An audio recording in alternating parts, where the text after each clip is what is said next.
There's no one who does soul, jazz, funk like the one and only Miss Claire Phillips, who's gracing us with the presence today to spill all of the tea. How are you doing?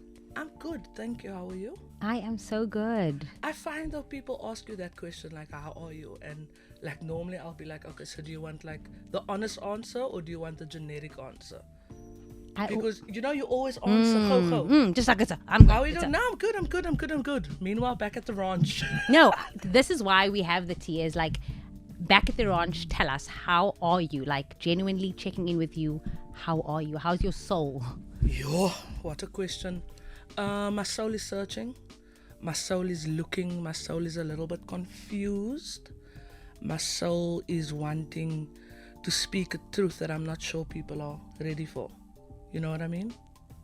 But it's your truth, and sometimes that's all that matters, is sharing your truth. Whether people, are ready to hear it, it's okay. I think I'm in that season where it's okay to share your truth because someone out there needs to hear that side, and so it's okay to feel like that. I don't know if you not feeling okay to feel that way, but it's okay to feel confused, uncomfortable. It's a season of transitioning. Thank you. And so feel that feels. Feel the feels, yeah. Like I saw something on. I made a thread the other day because I'm trying to get into the thread vibes. Okay, girl. And I said like, who are these people that us as colored people always say, wat gaat die mense sê? Or what are the people gonna say? Like, can someone show me who is this committee and where they are and why these people feel that they can govern my movement or my flow or my career even, Yeah. But why does it matter? Because are they paying the bills at the end of the day? Are they, as much as you have a support system and you have the people there that's been rooting for you, but wie is die mense? Does that mense even matter? At the end of the day, are you happy? Like, that's the takeaway. Now that's exactly where I'm at, Because like, there's this thing in Cape Town, and I think I'm known for someone who says it like it is, and that's something that I'm proud of. But like with tea, everybody wants to spill the tea, but can you handle the stain that the tea leaves? So that's where I am now, and I've today is actually my drummer Lonell Gordon's birthday, and he passed away this year. That was a huge knock for me, and a huge, like, I had to go back into myself and be like, yo, is this what it is? Because Lonell was referred to, and not even referred to, in my opinion, and I have all the accolades and all the experience to be able to say this. Lonell Gordon was the best drummer in South Africa, hands down.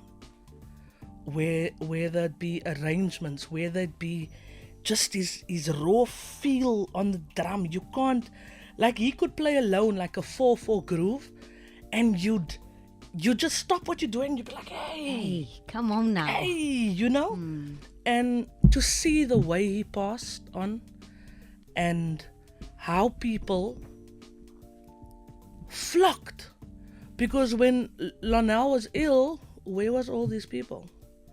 When Lonell wasn't being booked because of gatekeepers and politics within the industry and within the promoter world of Cape Town, where was all these people that were saying he's so great? And now he passes on, and now everybody's you'll remember you forever. And I want Cape Town to get to a place where we can celebrate people while they are here. Because all those great things that we have to say about Lonell now, that doesn't feed his kids. It doesn't bring any solace to his wife. Do you know what I mean? I hear you. And when I saw that, I was like, you're going to have to bleep because it's going to come out sometimes. Oh, it's okay. No? We got the production on point. I was like, Claire, is this how you're going to go out? Are you going to be that girl that everybody knew was quiet, but no one did anything to help or assist, uplift me or put me in the right rooms or all of that, you know what I mean? And I had anxiety coming to the show. I'm going to be, you can ask us, but I had so much anxiety because I was like, You know, people know me as this, but no one really knows the that we go through as artists, as performers, as you yourself, you know what I mean? And we have to be out just smiling. And for anyone who takes the narrative to where I want to take it, no, they're better. No, alles naar. But you are not hearing what I'm saying. I'm not saying this I don't want to paint a picture of becoming a musician or artist or a creative in Cape Town for the young ones coming up and telling them it's all glitz and glam and what. I want them to have knowledge. Yo, This is the reality. this is the reality. Instagram, TikTok, cool, you know what I mean? But this is the reality. I mean, and I was battling with this because I find myself, I'm in a space now where I can speak the truth, where I can say, no, but this, and this, and this. You know why? Because artists don't speak out because they're afraid of not being booked. They're afraid of not being on the lineup. They're afraid of people not playing their music. You're not booking me. I'm not on that lineup. You can't take anything away from me anymore. What I do have that Tasneem made painfully clear to me this morning is the support of Cape Town. Cape Town, for some reason, loves me. Not just Cape Town, the world Promoters loves you. here, not so much. Europe adores me. I felt like when I'm in Europe, I feel like $1 million. You have no, just the way they respect me as, this is my craft, this is my gift, you know? It's not just no, that's our hobby. Yeah, no, she's on radio, she does a just, few things, she sings. That's that girl that sings. That's that girl that sings. That's that girl that acts. That's that girl that break records. That's that girl that, you know what I mean? Where's all that stuff? Do you think it's up to us though, and maybe up to you, who's been in the industry for about 18 years already, to change that narrative and say, you know what, here's the tea, here's the reality of what we've been pushing and putting up with for so many years? Because I was one of those people that looked up and still look up to so many of the artists that's, painting this glitz and glam, and this is the reality of it. Until I came in, I'm like, y'all didn't tell me this. You sugarcoated all of this stuff. It would have maybe lioness. maybe it would have saved me a lot of heartbreak in the industry, but maybe it would have painted the picture of what it really was. And so, do you think it's up to you now and so many people who has paved the way forward for so many up and coming artists to share the truth, to share the reality of what is happening, so that they are not disappointed when they come in here, and so that they do know that, this is the reality of what it's like being an artist, not only in Cape Town, in South Africa, but the love and respect that we're sometimes not getting as artists? I'd like to think of myself as someone who starts things, Grant once said to me, it's nothing to be the first, but to maintain that and to be the first at many more things. I know I was one of the first coloured artists in South Africa to push original music as a narrative. Because as coloured people, all we do is covers. We sing covers, that's what we're known for, And I was saying, you can book me, but I'm not going to sing a Whitney Houston. I'm not going to, you know what I mean? I write my own music. I have an award for my own music. And you're still asking me to sing covers? Come on. And I think if I start speaking out and I show people that I'm strong enough to tell the truth and call Cape Town out on the, I think that many other musicians would. I hope that they take a page out of my book. You know what I mean? Because this is not just for me and my generation, but this is for all the up and comings. You take someone like these boys are so TikTok famous now. Temple Boys and Team Kenny, and my personal favorite, Amelie Honesgerbij. Oh my word! I want him on the show so badly. I love that boy. And I feel like everybody's showing them the glitz, but there's no one that's really protecting these kids. Temple Boys had Keenan doing TikTok dances with. They have Tyler, Grammy Award winner, global superstar, doing a dance to their track. You want to tell me that they're not going to utilize that? That there's no one that can say, oh, these boys has got something. Hate them or love them. You know what I mean? There's something there. People are liking this. And how can people, like, in their position, how can they change that narrative of this is what colored is? Or, you know what I mean? Part of me also at Cape Town is a little bit angry. Because you only claimed Tyler once America claimed her. You only claimed Wade once Wade won the Olympics. No one was there for Wade when Wade was coming up and practicing with his grandma. No one supported Tyler when she was on TikTok and pushing her stuff.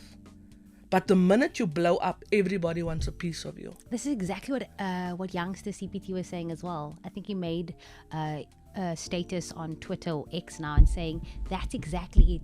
We wait for our people to first reach international status and fame, and then we claim them. But when they're still out here hustling, needing ticket sales, needing just to get booked, where's everybody? Where's that support now? But the moment you make it onto a global stage, that's my cousin. Yeah. Oh my word, Tyler and I used to go to school together. That's my girl. Supported her from day one. I'm your number one fan. Are you? When last were you at the show? When last did you introduce someone to my music?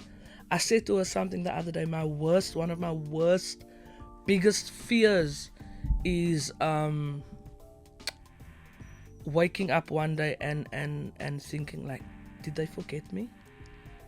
Am I the girl that used to? Am I that now? Do you know what I mean? How much power do I still have? How much pull do I still have? So as an artist, like looking at yourself like that and thinking like, this is all I've ever done, eh? Like I've never had a normal job, like people would say. This is it. This is my thing. And everybody comes on this journey and they fall off somehow, you know, and they fold. You go to certain artist shows and they're still singing cover songs, even though they have enough good, solid music to do the show without that. But Cape Town won't take to that because they want him to sing that song that made him famous. They want him to sing that song that sounds like him. You know? I at the moment, and you guys can hate for me for this. Please come for me. I'll politely put you in your place. But I've got this love-hate thing with Cape Town now. I love the city, but the city doesn't love me back. But if I'm in Amsterdam, if I'm in Sweden, if I'm making headlines. Hanover, I'm making headlines, I'm breaking records that side, and there's nothing. I come here and I'm just Claire. You say that this is all you've ever known, right? And so this is your purpose. You have a gift. Music is a gift. You're able to touch people. You're able to move people. You're able to inspire people with your sound. But if it was not music, what else do you think you'd be doing? That's a good question. And the first answer that comes to mind is cooking. Cooking? Yeah, if it wasn't music, bro, I'd be a chef, bro. I'd be a chef. Put me in a kitchen. I'll make you the I'm coming for dinner, okay? You've ever made. In my relationship, I cook. She cleans, I cook. I think it's a good balance. That's a good. She doesn't seem to think so. But I cook. I enjoy cooking. It calms me down. Music's playing. I'm cooking. My dog is there. My girl is there. Everything is peaceful at home. You know what I mean? That for me is something else. Like I'd actually like to do a show, no, where I cook. I cook. You eat my food and you watch me sing while you eat my food. Like I'd actually love to do something like that. I think we can do it. Can I be the co-producer? I just want to be the behind the scenes girl. Like I'm coming to eat as well, but I'll just produce there at the back. Let me feed you, baby. Please, that is your love language. That is my love language. And you'll play and you'll sit there with your guitar, like you did back in 2006. Because that's where the journey started for you. Yeah. You started out singing covers, 2006, with your guitar, and then you started I started out, I won't say his name. I'll never say his name. But I was at a music school, and within the first 4 months, he pulled me out and threw me on a cover stage. I sang covers and people would flock to come and see me. But my thing was, I'm not going to sing a song like exactly like you sing it, because everybody can do that. I'm going to sing it the way I think it should be sung, sang, sing it, and that's what I did, and people love that. And while I was doing that, I started writing and discovering the bass guitar and the guitar and keyboards and drums and all these things. And I was like, I don't want to sing other people's music in me, man. How can God put this gift of writing and music in me, no? But I'm singing other people's stuff. This is something that He gave me. So I want to show people like, yay, check it out, this man blessed me. And then I was such a naive little hippie child, believe everything in the world was good. And I did the Long Street circuit, Zula Bar. Cute story. So I come, there's a queue outside Zula Bar, Long Street. I walk in with my guitar, and this girl says, you're bringing me here to this place? Who the fuck is Claire Phillips? I don't even know who's Claire Phillips. And the other one says to her, come, I'm going to show you. And I looked at this girl and I'm like, how dare you? Vijand, wyk Satan. And I walk up and I get on stage, and the first thing I say is, and I tell the people that story, and I say to her, this is who the fuck I am. Fast forward 20 years later, turns out to be my fiance's best friend. And now she know who Claire Phillips is. And now she know who Claire is. Come on now. That's always one of the coolest things that's ever happened to me. So yeah, I did the Zula bars, did that whole thing.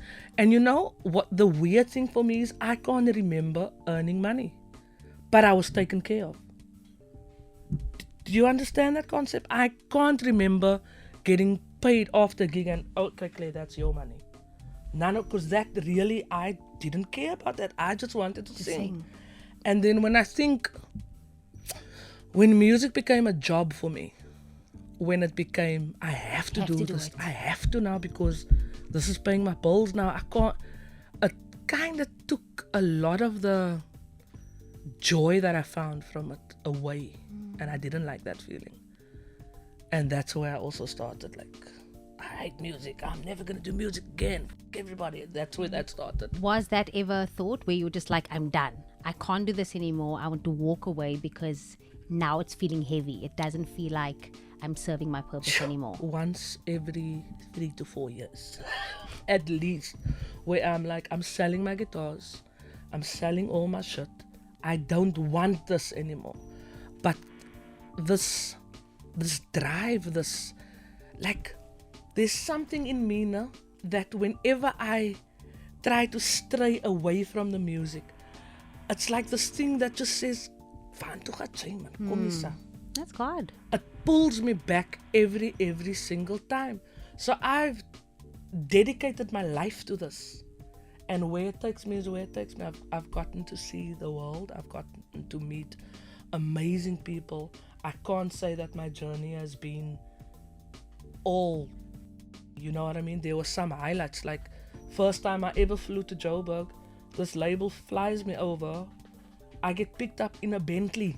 I didn't even know what a Bentley was. I had a driver. Do you know what I mean?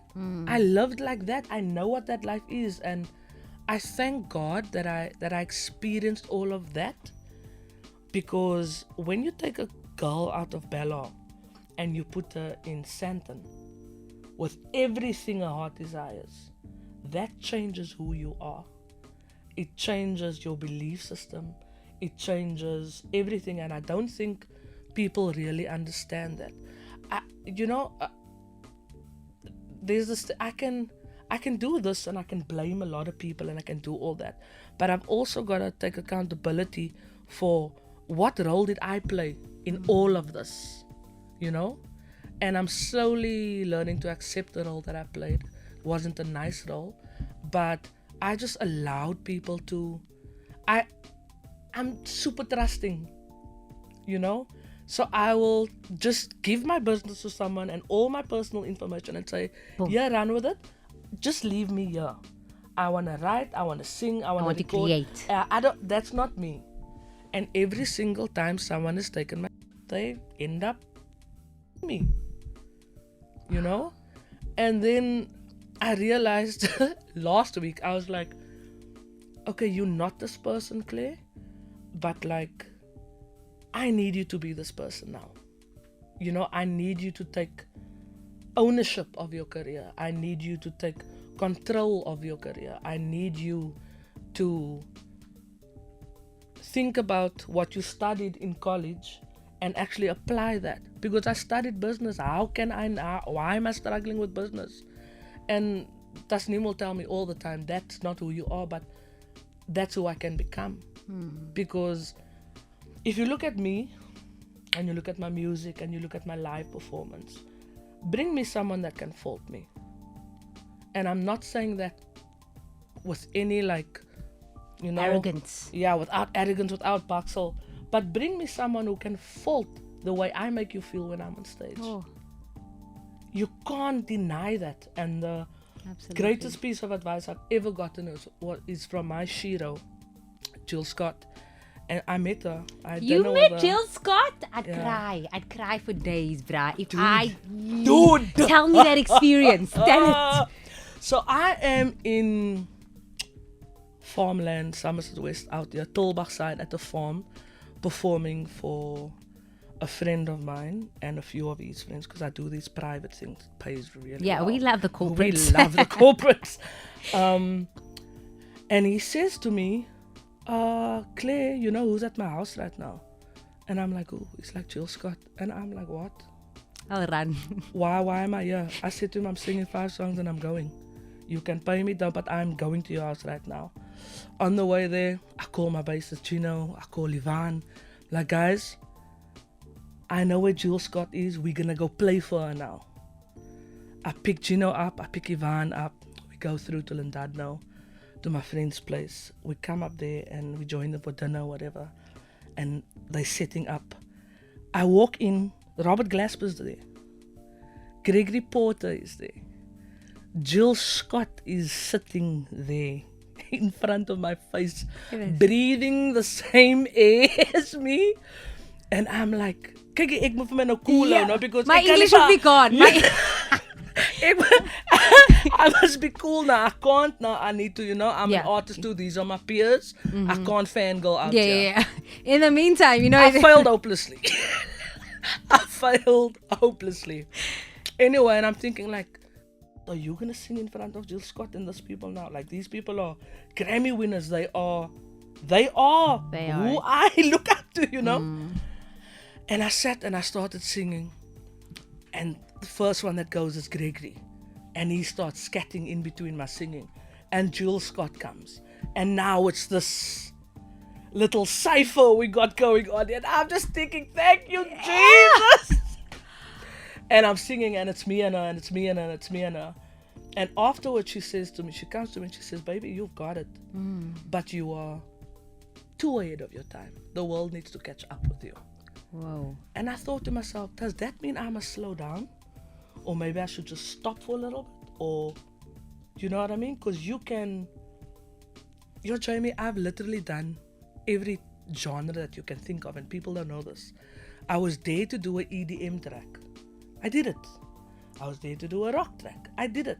I can do rock, jazz, funk, soul, R&B, everything. But this is where I'm at, man. That is you. That is me, That is man, you. you know? You make. That's exactly who you are. That's that. It's that It's like flavor. you can't explain it, but it's like you feel it in your soul. Yes.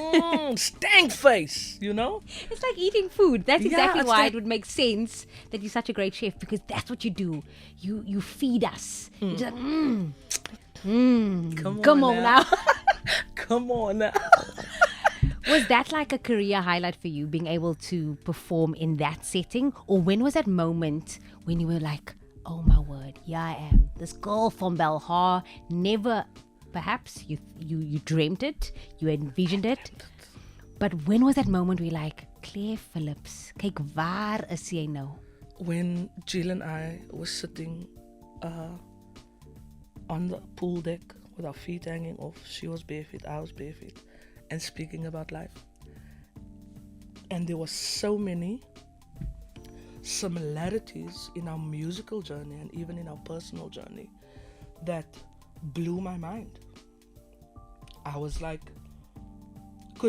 because I'm here and they there, I think I'm here and they there. But that night, we were there. We were on equal footing. You know what I mean?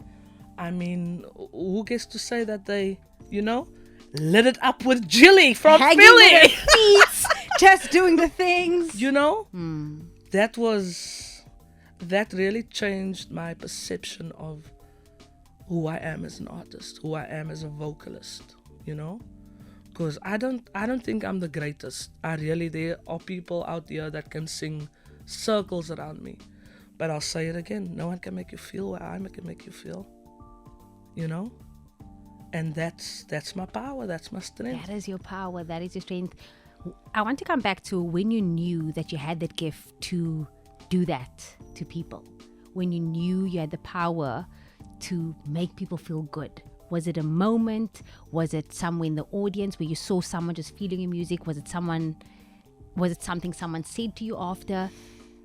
Or do you still often find yourself after performance going like, oh, because often, and I don't know if you feel the same way, I self-sabotage a lot. Like, I'm like, oh, that wasn't good. Like, no, you shouldn't have said that. You're saying that too much. Or, we beat ourselves up.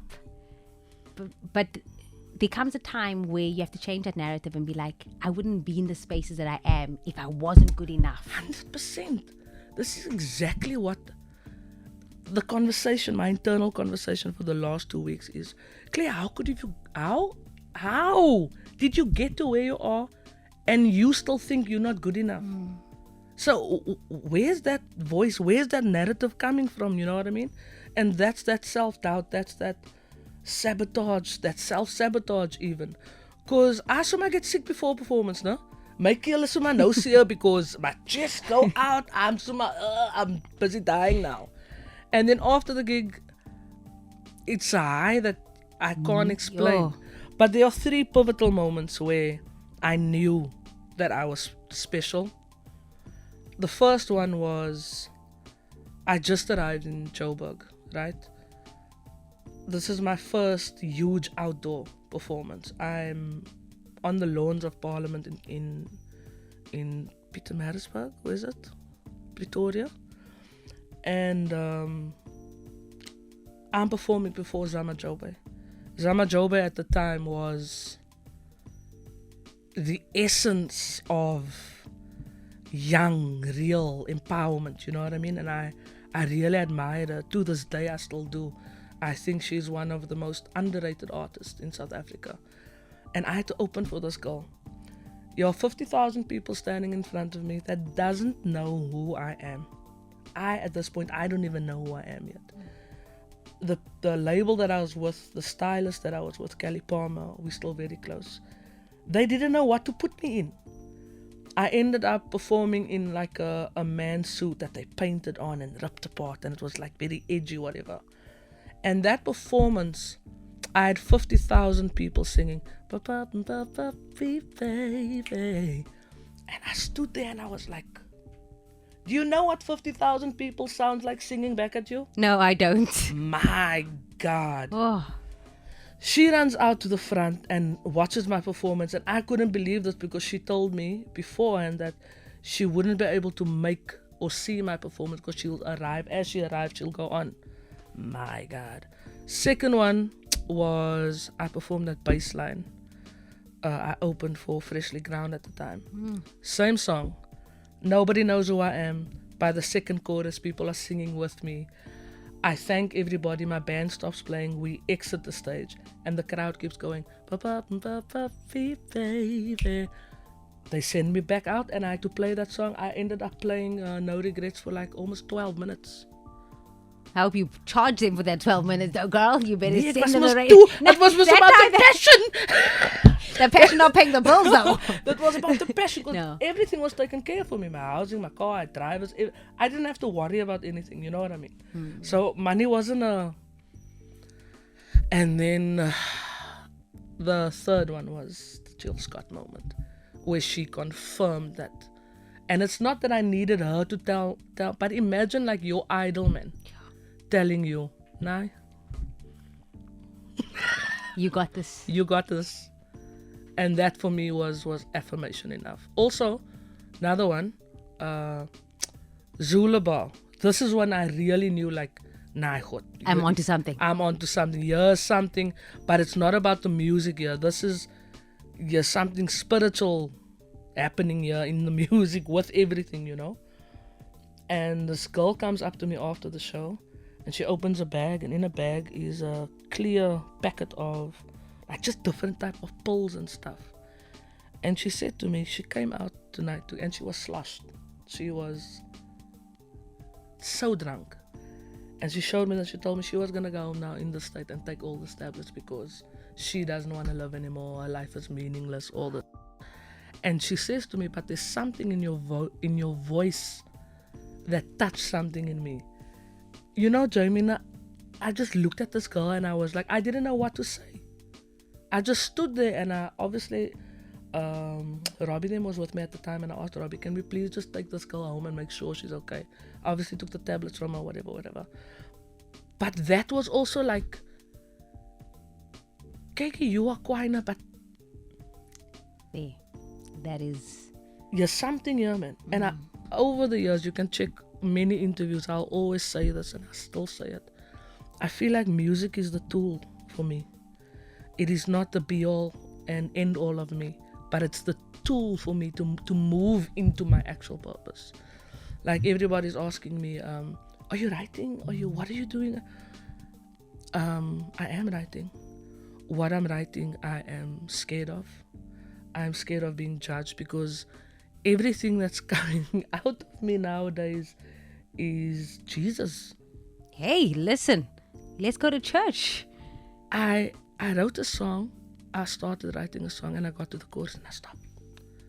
And I was like, I can't do this. I'm too unholy. I've got tattoos. I'm gay. I have a drug past. I'm this, I'm that. I'm all these things that Christian people tell me I shouldn't be. And again, I had to go inward, you know. And I understand and accept that my music, my gift is from God. There is no way I can do what I can do just because I can. That is, it's never been clearer for me, you know. And then I started like looking into the Bible and things like that and just trying to educate myself.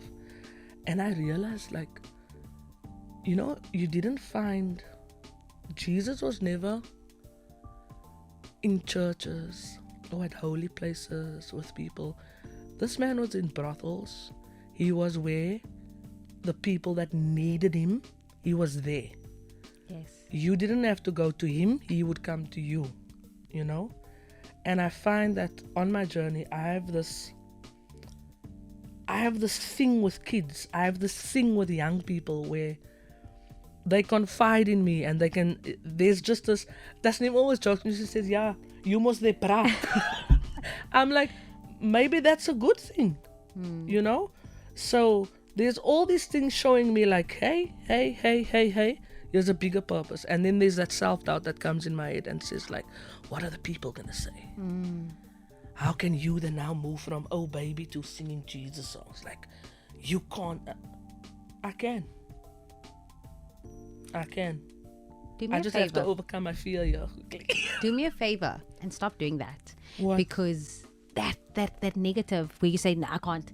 There's a reason why God is taking you through everything that you've been through, because he's not done with you yet. There's a reason why you've been in this industry for such a long time, but you've been called for a time like this. Because if you look around what's happening in our communities every single day on the Cape Flats, people are dying. People are dying with their gifts. They're dying with not knowing and tapping into their purpose.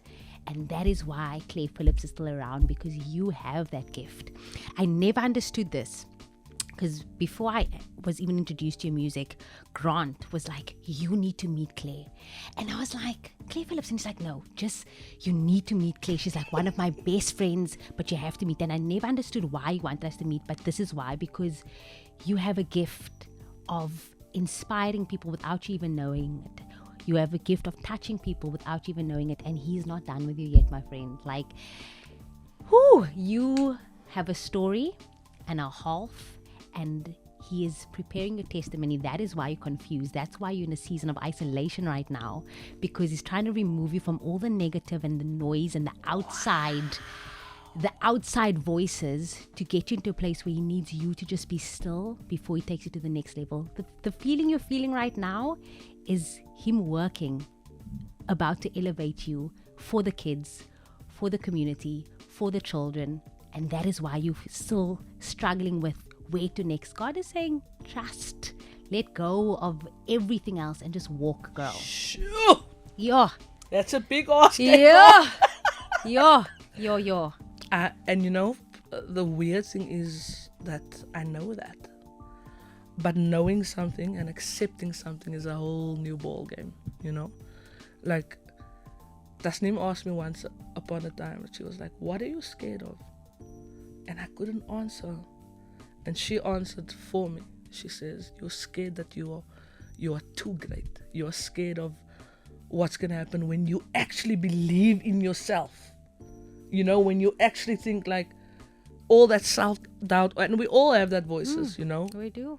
Like I have it all the time. Like even just on the way out, I was like, am I good enough? I have this conversation with myself every day. And a lot of people will admit it won't, but it's a struggle, you know what I mean? But I keep pushing through. I have a great life coach, Sydney. And one of the lessons he taught me was that, did you know you can talk back to the voice?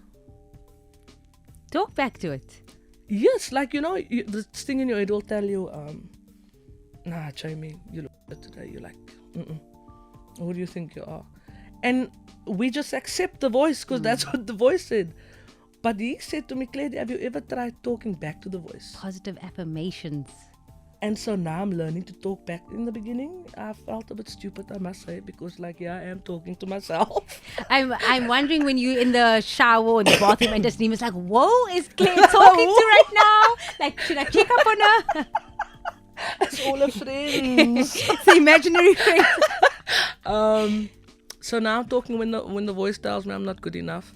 I use fact to shut him or her up. You know what I mean?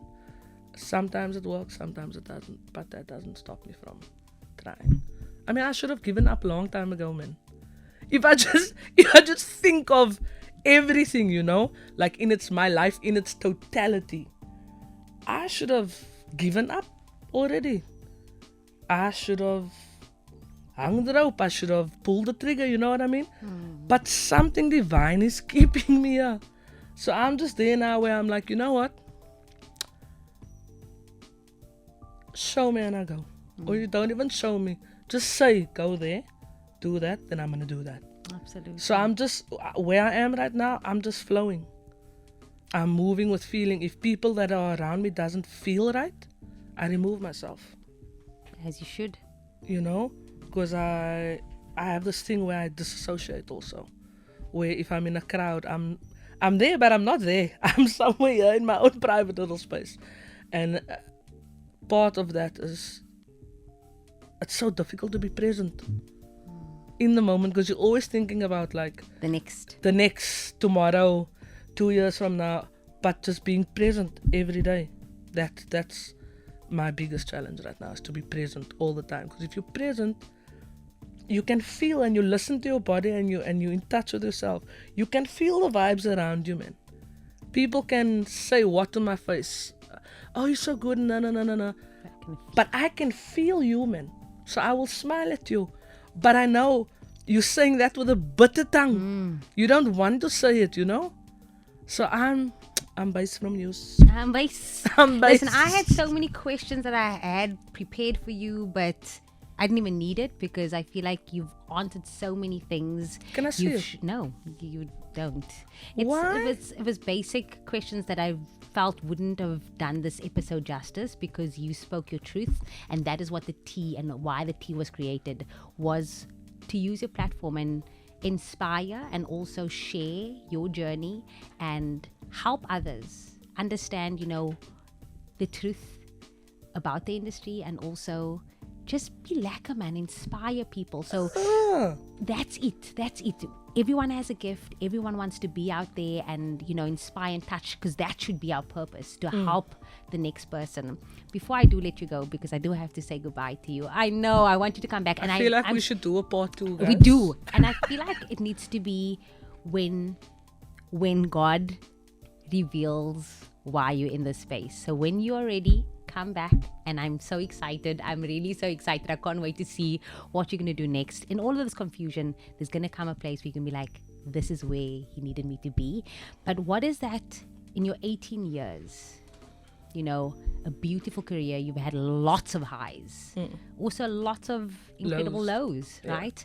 But there must be something that you've learned that you now want to share with the next person. And with someone watching this episode that's perhaps feeling the way you're feeling right now, or maybe starting their journey into music, and this is that key piece of advice that you wish you had before you started.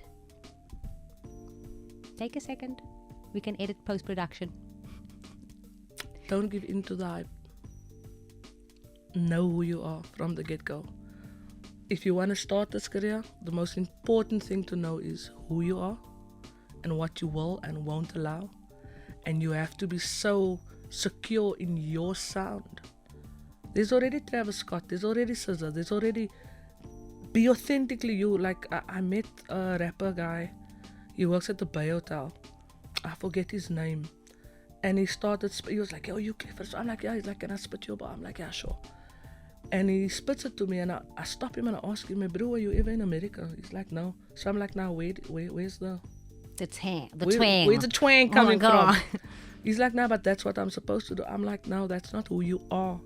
So my advice to up-and-coming artists is be unapologetically and authentic yourself in everything that you do. Because there's this thing with artists, like, you one person on Instagram, you one person on Facebook, and you one person in real life. If you look at my social media, I get on all the time because my social media isn't up to par. It must be curated. I'm not posting the right stuff. I don't care. I'm a singer. I post what I want to post. I post how I feel. That's do you know what I mean? I'm not gonna now rent a studio and we're gonna shoot and... No, that's not me. It's never gonna I feel attacked a little bit. No. But that's your job. I'm teasing That's your job. You know what I mean? I didn't sign up to be that. I signed up to make music. And that's what I'm gonna do, And you'll continue to do that if you just be. If you just, like you said, let go, let God, just continue to walk in this way. And I'm so proud of you. I don't know when last someone has told you that, but I'm proud of you for being here and showing up, and for sometimes quieting the noise that I'm sure comes with all of this. You're loud up in the house. But the moment you perform, the moment you connect, there's stillness. And I hope you never forget that your story is inspiring more people, not only from Belhar, not only from Retreat, not only from Cape Town, but all over. Wherever you go, you have that gift. And so, you have that gift. Yay, we have the gift. We have the gift. You know what I mean? So even what you're doing here is so powerful. Because how many colored women do you know that can sit like this and honestly speak without judgment, without trying to be better, without trying to, you know what I mean?